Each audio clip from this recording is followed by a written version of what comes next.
Bonjour, je m'appelle Franck Guichet, je suis sociologue et ça fait une dizaine d'années que je travaille sur la question des proches aidants.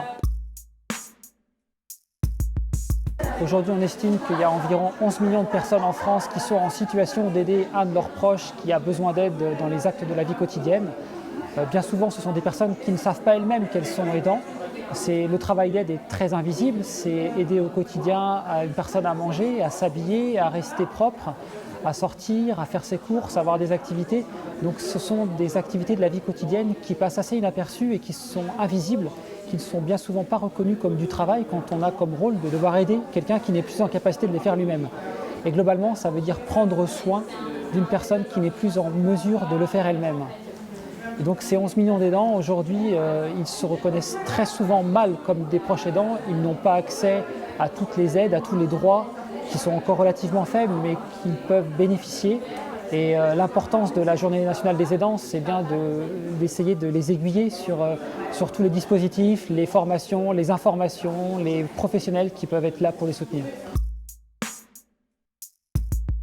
Alors le thème de la précarité, il est très intéressant à explorer du côté des proches aidants.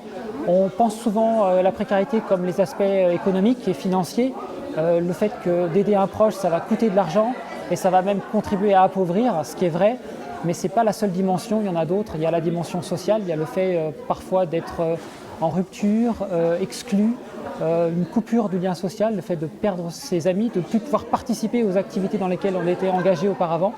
Il y a l'aspect affectif, il y a l'aspect émotionnel, il y a l'aspect symbolique aussi. Le fait de se sentir dans un autre monde, comme un citoyen de seconde zone, où on n'a plus les mêmes possibilités que les autres de pouvoir participer.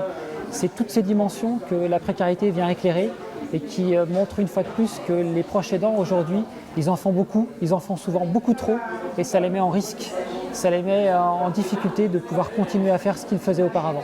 Ce que cette notion de précarité nous permet d'éclairer, c'est que bien souvent les aidants, ils vont au-delà de ce qu'ils pensaient pouvoir faire pour la personne, ils vont aller mobiliser toutes les ressources qu'ils ont dans leur proximité, les ressources familiales, les ressources financières, leurs ressources intellectuelles, personnelles.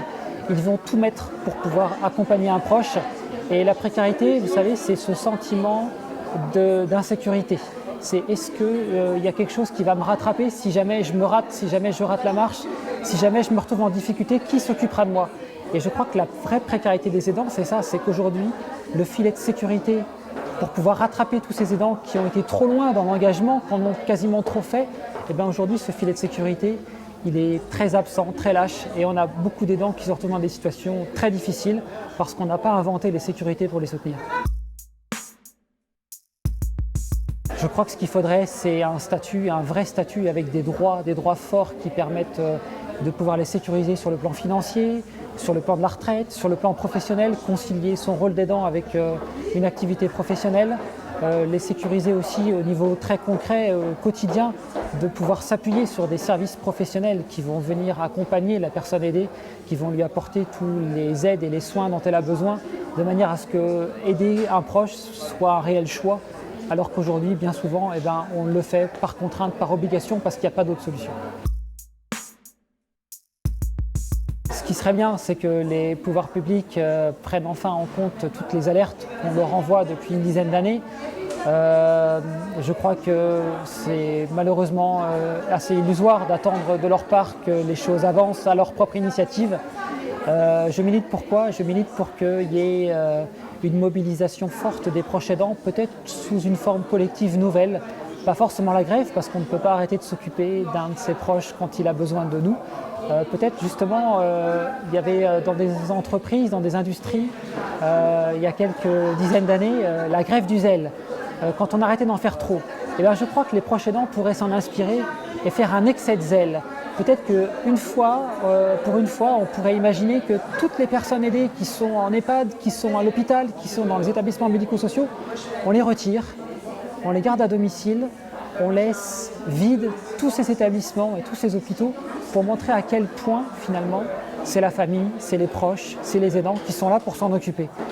Peut-être que l'image de tous ces lieux vides enverrait enfin le signal que ces 11 millions d'aidants, ils ne sont pas disséminés dans la nature, ils sont au domicile en train de s'en occuper de ces personnes. Voilà, je pense que ça, c'est des idées sur lesquelles on peut aujourd'hui cogiter pour dire Il faut inventer des modes de mobilisation qui vont avoir du poids, qui vont avoir une répercussion et qui vont sans doute accélérer la prise de conscience qui est beaucoup trop lente à avancer.